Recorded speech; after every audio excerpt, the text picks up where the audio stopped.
¿Existe separación entre cuerpo y mente, materia y conciencia, lo físico y lo espiritual? ¿Cómo podemos trascender al cuerpo y a la mente para alcanzar la conciencia espiritual? Lo primero que hay que entender es que la división entre cuerpo y mente es totalmente falsa. Si partes sobre la base de esa división no llegarás a ninguna parte. Una partida falsa no lleva a ningún lado. Nada lograrás por ese camino, porque cada paso tiene su propia evolución lógica. El segundo paso se basa en el primero, el tercero surge del segundo y así sucesivamente. Existe una secuencia lógica. Así es que, al dar el primer paso, eliges todo un camino. El primer paso es más importante que el último, el comienzo es más importante que el final, porque el final es solo un resultado, una consecuencia. Sin embargo, siempre nos preocupa el final, nunca el principio. Siempre nos preocupan los resultados, nunca los medios. El final ha llegado a significar tanto para nosotros, que hemos perdido de vista la semilla, el principio. Así, podremos seguir soñando, pero nunca alcanzaremos lo real. Para cualquier buscador, este concepto de una persona dividida, de una existencia dual, cuerpo y mente, lo físico y lo espiritual, es un paso en falso. La existencia se encuentra unificada. Toda división es producto de la mente. La forma en que la mente percibe las cosas es la que crea la dualidad. Es la prisión de la mente la que crea la división. La mente no puede hacer otra cosa. Es difícil que ella conciba que dos contrarios son uno, que dos polaridades opuestas son una. La mente tiene una compulsión, una obsesión por ser consistente. No puede imaginar que la luz y la oscuridad sean una sola. Es algo inconsistente, paradójico. La mente debe crear opuestos. Dios y el diablo, vida y muerte, amor y odio. ¿Cómo podemos concebir que amor y odio son la misma energía? Es difícil que la mente logre eso. Así, la mente divide. Entonces el problema desaparece. El odio es el opuesto del amor, y el amor es el opuesto del odio. Ahora eres consistente y la mente se tranquiliza. Así, la división es una conveniencia de la mente. No es una verdad, no es una realidad. Es conveniente dividirse en dos. El cuerpo y tú. Sin embargo, cuando divides, das un paso equivocado. A menos que vuelvas atrás y cambies tu primer paso, puedes vagar durante vidas enteras y no lograrás nada, porque un paso en falso conduce a más pasos en falso. Así pues, comiencen bien desde el principio. Recuerden que ustedes y su cuerpo no son dos, que dos es solo una conveniencia. Uno es suficiente, al menos en cuanto a la existencia respecta. La división en dos es artificial.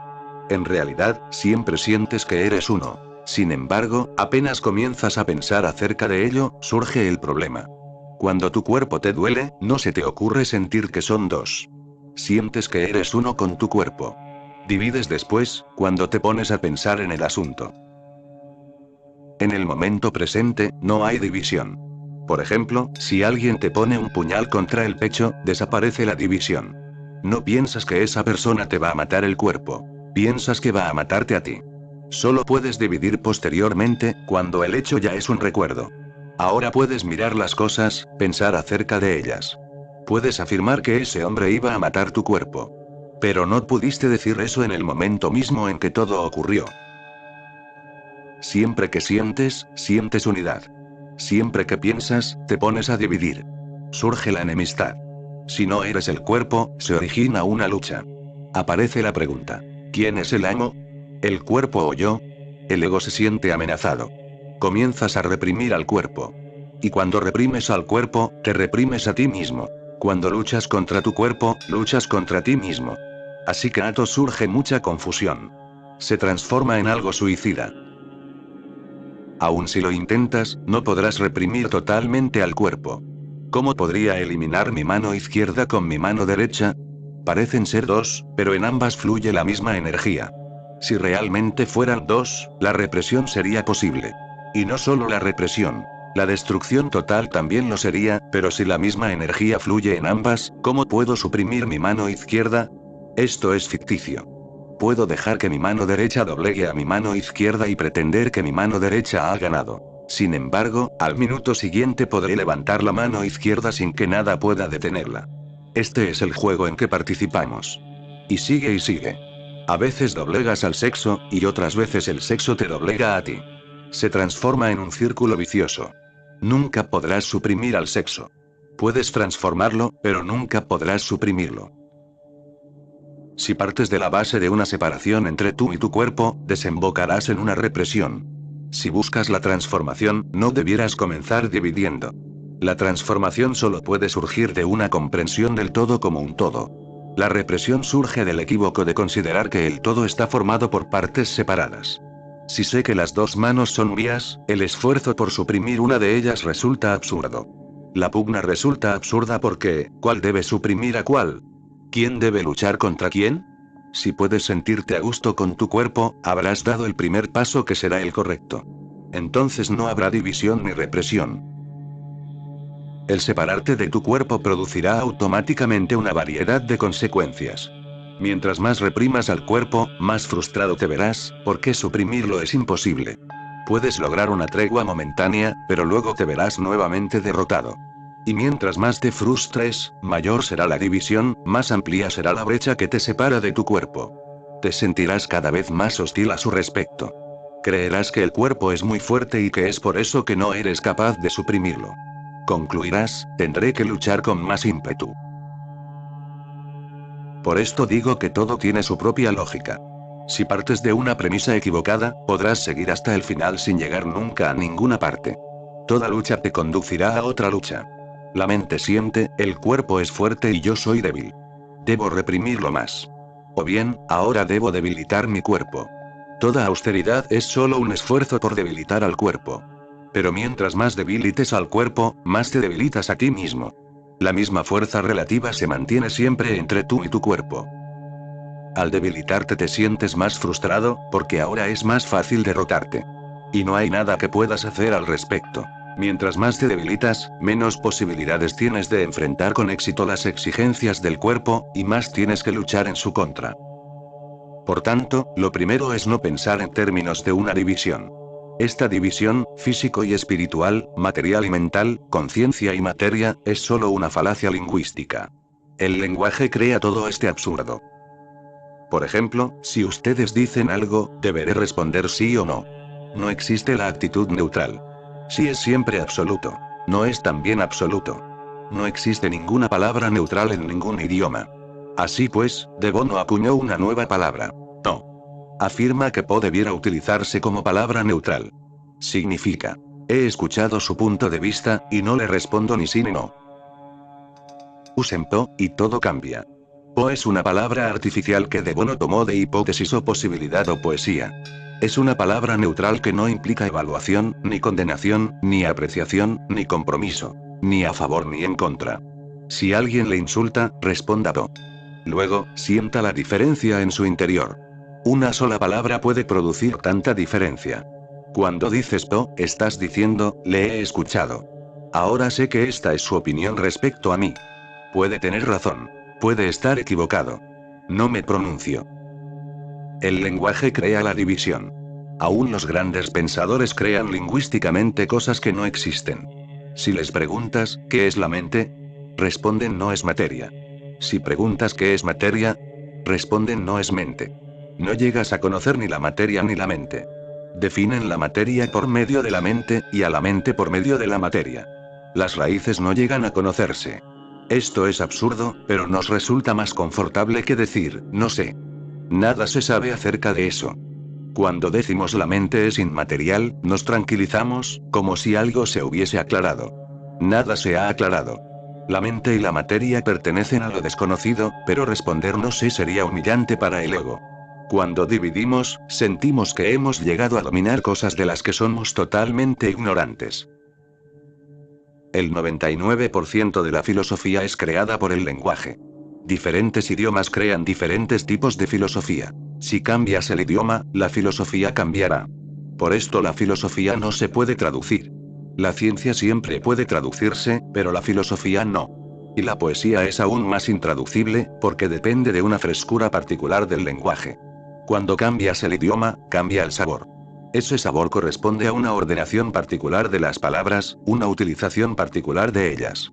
No se les puede traducir.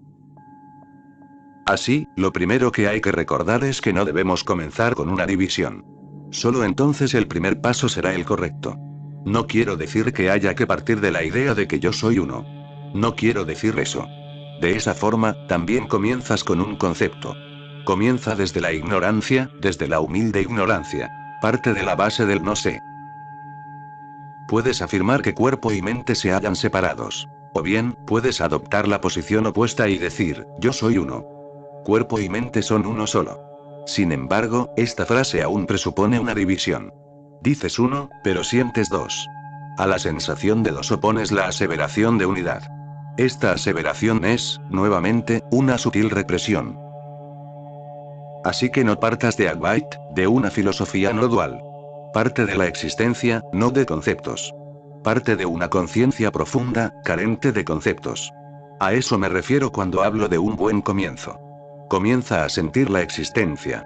No digas uno o dos, no digas esto o eso. Comienza a sentir lo que es. Y solo puedes sentir lo que es cuando la mente no está, cuando los conceptos no están, cuando las filosofías y las doctrinas no están. En realidad, cuando el lenguaje no está presente. Cuando el lenguaje esté ausente, te encontrarás en medio de la existencia. Cuando el lenguaje esté, estarás sumergido en tu mente. Con un idioma diferente, tendrás una mente diferente. Existen tantos idiomas. No solo en un sentido lingüístico, sino que en el religioso, en el político. Un comunista sentado a mi lado no está en absoluto conmigo. Vive en un idioma diferente. A mi otro lado puede estar sentado alguien que crea en el karma. El comunista y este otro hombre no pueden encontrarse. No es posible el diálogo, porque desconocen totalmente el lenguaje del otro. Pueden utilizar las mismas palabras, pero aún así no sabrán lo que el otro está diciendo. Viven en universos diferentes. Con el lenguaje, cada uno vive en un universo privado. Sin el lenguaje, perteneces al idioma común, la existencia. A esto me refiero con meditación. Abandonar el mundo lingüístico privado y entrar a la existencia no verbal. Aquellos que separan el cuerpo de la mente siempre están en contra del sexo. Esto es, porque comúnmente el sexo es la única experiencia no verbal y natural que conocemos. En ese plano, el lenguaje es totalmente innecesario. Si empleas el lenguaje en el sexo, no podrás profundizar en él. Así es que todos los que afirman que no eres tu cuerpo estarán en contra del sexo, porque en el sexo tus divisiones desaparecen. No vivas en un mundo verbal. Entra profundamente en la existencia misma. Utiliza lo que desees, pero vuelve una y otra vez al nivel de lo no verbal, al nivel de la conciencia. Con los árboles, con las aves, con el cielo, el sol, las nubes, la lluvia. Vive con la existencia no verbal en todas partes. Y mientras más lo hagas, más profundamente entrarás en eso, más sentirás una unidad que no existe en oposición a la dualidad. Una unidad que no es solo la unión de dos. Es la unidad del continente con la isla que se encuentra ligada a él por debajo de la superficie del océano. Continente e isla siempre han sido uno solo. ¿Ves dos, solo porque te limitas a mirar la superficie? El lenguaje es la superficie. Todas las formas de lenguaje, religioso, político, se encuentran en la superficie. Cuando vives con la existencia no verbal, alcanzas una sutil unidad, que no es una unidad matemática, sino una unidad existencial. Así es que no traten de jugar estos juegos lingüísticos. Cuerpo y mente se hallan separados. Cuerpo y mente son uno solo. Abandónenlos. Son interesantes, pero inútiles. No llevan a ninguna parte. Aun si encuentran alguna verdad en ellos, son solo verdades lingüísticas. ¿Qué enseñanza van a obtener de eso? Tu mente ha practicado este juego durante miles de años, pero hacerla es propio de un niño. Cualquier juego verbal es un juego infantil. Da lo mismo con cuánta seriedad lo juegues. Podrás hallar muchas cosas que apoyen tu posición, podrás hallarle mucho sentido, pero es solo un juego. El lenguaje es útil en lo que al trabajo cotidiano respecta. Pero no podrás incursionar en realidades más profundas con él, porque estas realidades son no verbales. El lenguaje es solo un juego. Si encuentras asociaciones entre lo verbal y lo no verbal, no será porque hayas encontrado algún secreto importante. Podrás encontrar muchas asociaciones que parecerán de importancia, pero no la tendrán, en realidad. Estarán allí porque tu mente las ha creado inconscientemente. La mente humana es básicamente similar en todas partes, así es que todo lo que provenga de ella tiende a ser parecido. Por ejemplo, la palabra referente a madre es parecida en todos los idiomas. Y no es que esto signifique algo, sino que todo se debe a que el sonido ma es el que más fácilmente articula un niño. Una vez que el sonido ya está presente, puedes crear diferentes palabras a partir de esa base, pero un sonido es solo un sonido. El niño solo profiere el sonido ma, pero lo oyes como una palabra. Algunas veces podemos hallar una similitud que es solo una coincidencia. God Dios, es el reverso de Dog Perro es solo una coincidencia. Sin embargo, lo encontramos significativo, porque para nosotros un perro es algo vil. Luego, decimos que Dios es lo opuesto de esto. Esta es interpretación nuestra. Puede ser que para lo opuesto de Dios hayamos creado una palabra, dog igual perro, y luego le dimos esta denominación a los perros. Ambas cosas no están relacionadas en lo absoluto. Pero si puedes establecer una conexión entre ellas, te parecerá que tiene sentido. Puedes seguir creando similitudes a partir de la nada. Puedes crear un vasto océano de palabras, con infinita cantidad de similitudes. Por ejemplo, la palabra monkey mono, puedes jugar con esta palabra y encontrar ciertas relaciones, pero esto habría sido imposible antes de Darwin. Ya que ahora sabemos que el hombre desciende del mono, podemos inventar juegos de palabras. Podemos decir monkey igual hombre llave, la llave hacia el hombre. Otras personas han unido estas palabras en forma diferente. Han dicho, el mono y el hombre se hallan relacionados debido a la mente. El hombre tiene una mente de mono. Así es que puedes crear asociaciones y disfrutar de ello, puedes sentir que es un juego divertido, pero es solo un juego. Debemos recordar eso. De otra forma, perderás de vista el límite entre lo que es real y lo que es solo un juego, y te volverás loco. Mientras más te sumerges en las palabras, más conexiones podrás encontrar. Y luego, con rebuscadas triquiñuelas, podrás crear toda una filosofía a partir de esto. Muchos lo hacen. Hasta Ram Dass ha hecho esto. Ha jugado con la palabra monkey mono, de esta forma, ha comparado dog perro, y God Dios, de esta manera. Está bien. No hay nada malo en ello. Lo que estoy diciendo es esto. Si juegas un juego y te diviertes con él, diviértete. Pero nunca te dejes engañar por él. Y puedes engañarte. El juego puede ser tan absorbente que te dejes llevar por él, y habrás desperdiciado mucha energía. Muchos creen que, puesto que hay tantas similitudes entre los idiomas, debe haber existido un idioma original del que surgieron todos los demás. Pero estas similitudes no se deben a la existencia de un idioma común, existen debido a similitudes en la mente humana. En todo el mundo, la gente que experimenta frustración emite los mismos sonidos. Con los que están enamorados ocurre igual cosa. Un parecido básico entre los seres humanos produce también un cierto parecido en nuestras palabras. Pero no tomen esto en serio, porque podrán perderse en esto. Aun si encuentran bases comunes significativas, seguirá siendo algo insensato, sin importancia. Para un buscador espiritual, esto es algo ajeno a la cuestión. Y nuestras mentes funcionan de tal forma que cuando vamos en busca de algo, partimos de un prejuicio. Si pensamos que los maometanos son mala gente, buscaremos datos que apoyen nuestra opinión, hasta que en último término comprueben que estoy en lo cierto. Luego, cada vez que me tope con un musulmán, comenzaré a encontrarle defectos, y nadie podrá decirme que estoy equivocado, porque tengo pruebas. Alguien puede enfrentarse al mismo individuo con el concepto opuesto. Si para él un musulmán es un buen hombre, podrá encontrar pruebas de esto con esta misma persona. Bueno y malo no son opuestos. Coexisten. El hombre tiene la posibilidad de ser cualquiera de los dos, así que lo que sea que busques en él lo encontrarás. En algunas situaciones será bueno y en otras será malo. Cuando lo juzgas, todo depende más de tu actitud que de la situación misma. Depende de la forma en que mires esto o aquello. Si, por ejemplo, consideras que fumar es malo, se volverá malo. Si piensas que comportarse de cierta manera es malo, se volverá malo. Si estando aquí sentados alguien se duerme mientras hablamos, alguien podrá considerar que eso es malo. Se volverá malo, entonces. Pero en realidad, nada es bueno. Nada es malo. Alguien que tenga una actitud diferente puede pensar que este mismo incidente está bien. Pensará que es bueno que alguien se tienda y se duerma estando entre amigos, porque eso implica que se siente libre de hacerlo. Así, entonces, depende de tu actitud. Estuve leyendo acerca de algunos de los experimentos que intentó Snail en su escuela, Summerhill. Experimentó con un nuevo tipo de escuela, en la que existía total libertad. Él era el director, pero no había disciplina.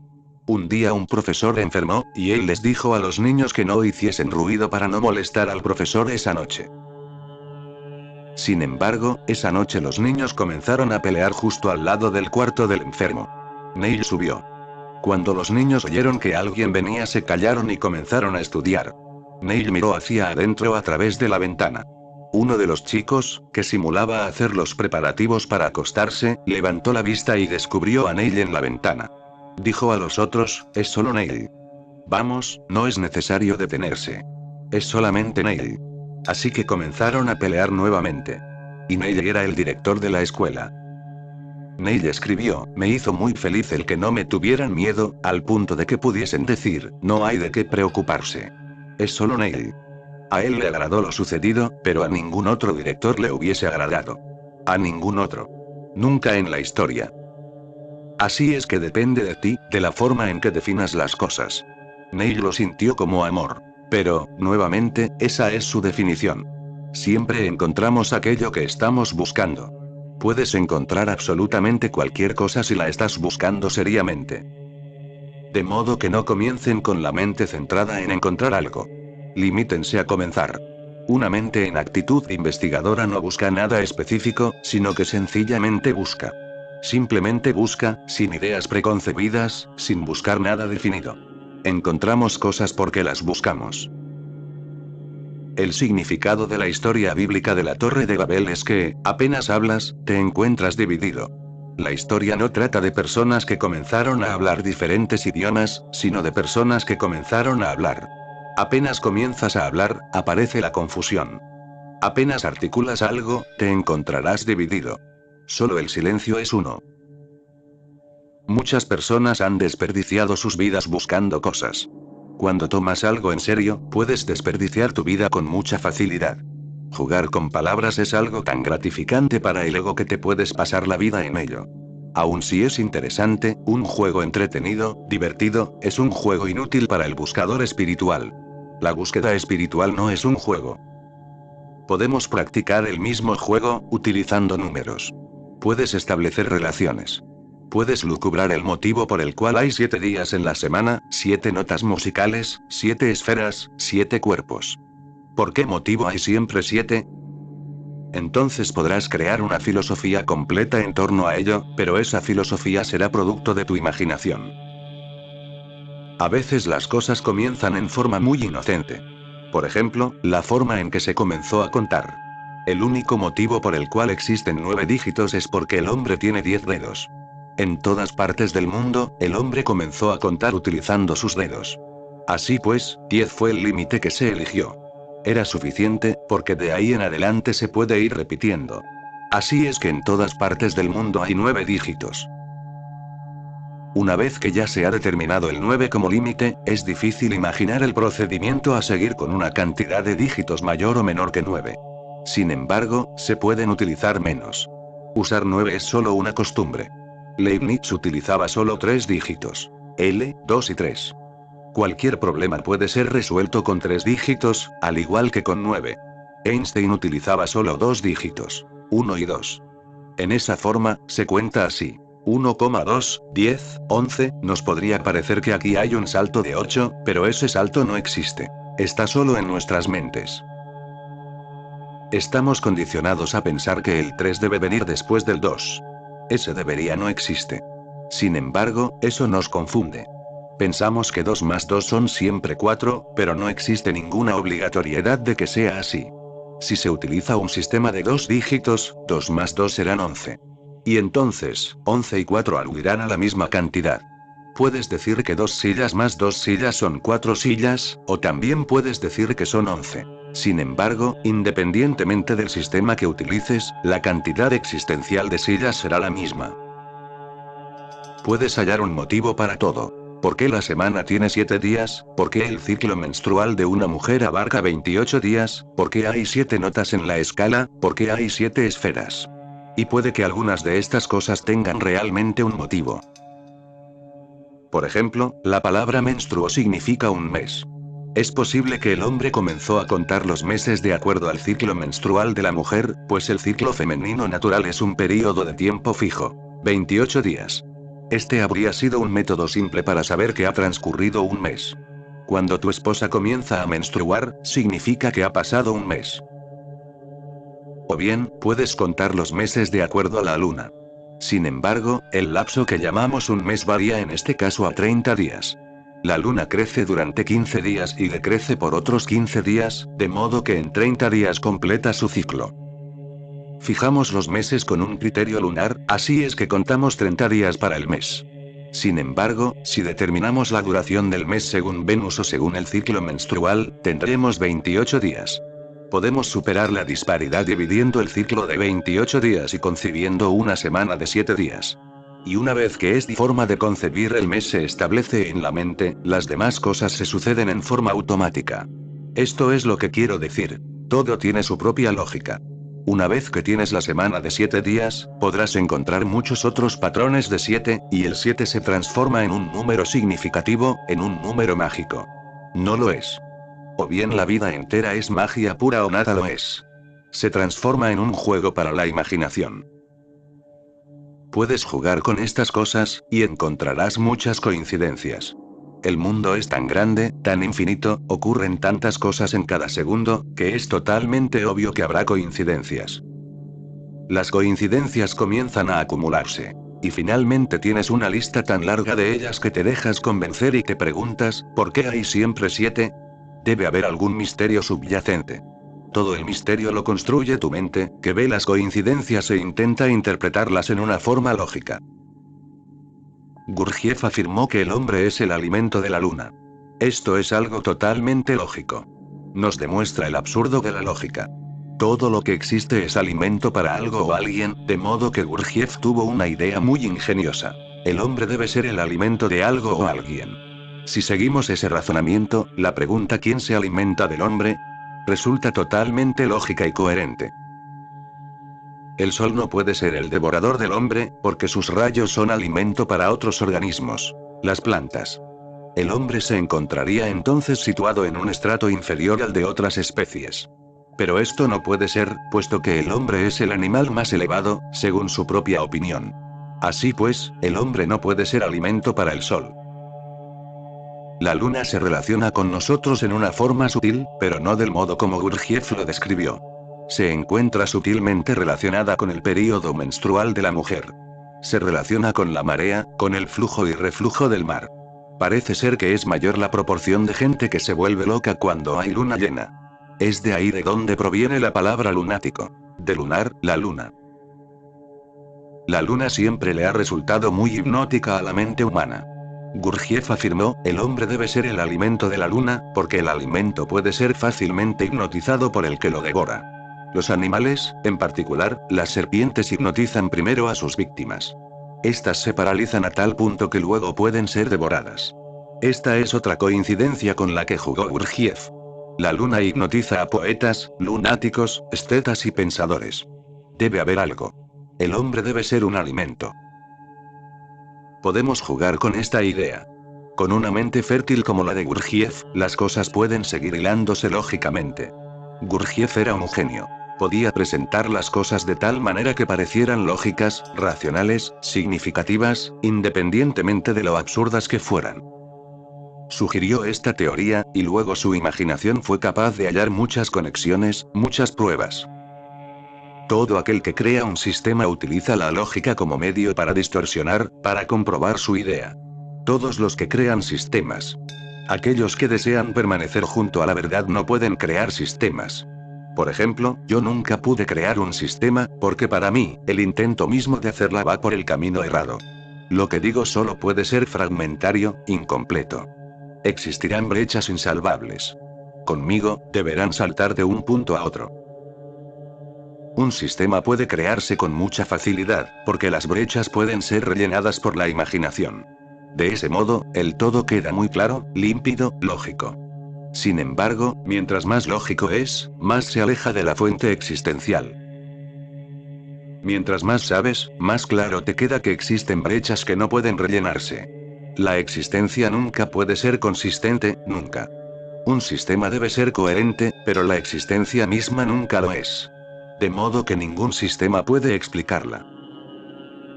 Siempre que el hombre ha creado sistemas para explicar la existencia, en India, en Grecia, en China, ha inventado juegos. Si aceptas el primer paso como verdadero, el sistema completo resultará perfectamente verdadero. Sin embargo, si no aceptas el primer paso, todo el edificio se vendrá abajo.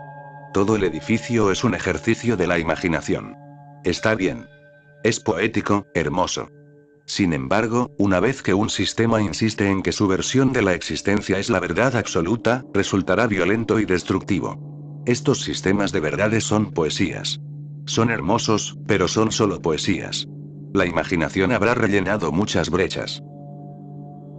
Gurdjieff estaba señalando ciertos fragmentos de la verdad. Sin embargo, puesto que no es tan fácil basar una teoría en uno o dos fragmentos, reunió muchos de ellos. Luego, intentó crear un sistema coherente con estos fragmentos. Comenzó a rellenar los huecos. Sin embargo, mientras más huecos se rellenan, más se aleja todo de la realidad. Y, finalmente, todo el sistema se desploma debido a estos rellenos. El que está fascinado por la personalidad de un maestro puede no ver las brechas que existen en su teoría, mientras que aquellos que no lo están verán solo las brechas, y no los fragmentos de verdad. Para sus seguidores, Buda es un Buda, un iluminado. Sin embargo, otros solo se confunden, pues solamente ven las brechas. El conjunto de todas las brechas será destructivo. Sin embargo, el conjunto de todas las verdades puede ser el fundamento de tu transformación. La verdad es, necesariamente, fragmentada. La verdad es tan infinita, que con una mente finita nunca podrás abarcarla totalmente. Y, si insistes en intentar alcanzar la totalidad, perderás la cabeza, trascenderás tu mente. Pero si creas un sistema, nunca perderás la cabeza, porque tu mente rellenará todos los huecos. El sistema resulta claro y preciso. Resulta impresionante, racional, comprensible, pero nunca más que eso. Y necesitas algo más. La fuerza, la energía para transformarte. Sin embargo, esa fuerza solo vendrá en destellos, en fragmentos. La mente crea tantos sistemas, tanto método. Lucubra, si abandono la vida que estoy llevando, encontraré algo más profundo. Esto es absurdo. Sin embargo, la mente prosigue, creyendo que en algún lugar del Tíbet, en algún lugar en Meruprabat, en alguna parte, la cosa está ocurriendo. El corazón se ve en un conflicto. ¿Cómo llegar allí? ¿Cómo establecer contacto con los maestros que trabajan allí? La mente siempre busca algo en alguna otra parte. Nunca busca algo de aquí y de ahora. La mente nunca está aquí. Y cada teoría atrae gente. La cosa está pasando ahora mismo, en el monte Meru. Ve allá, toma contacto con los maestros del lugar, y te verás transformado. No te dejes engañar por estas cosas. Aun si existe alguna base real, no corras tras ellas. Alguien puede estarte diciendo algo que es cierto, pero el motivo por el que te sientes atraído está equivocado. Lo verdadero, lo real, está aquí ahora. Se encuentra contigo ahora. Limítate a trabajar en ti.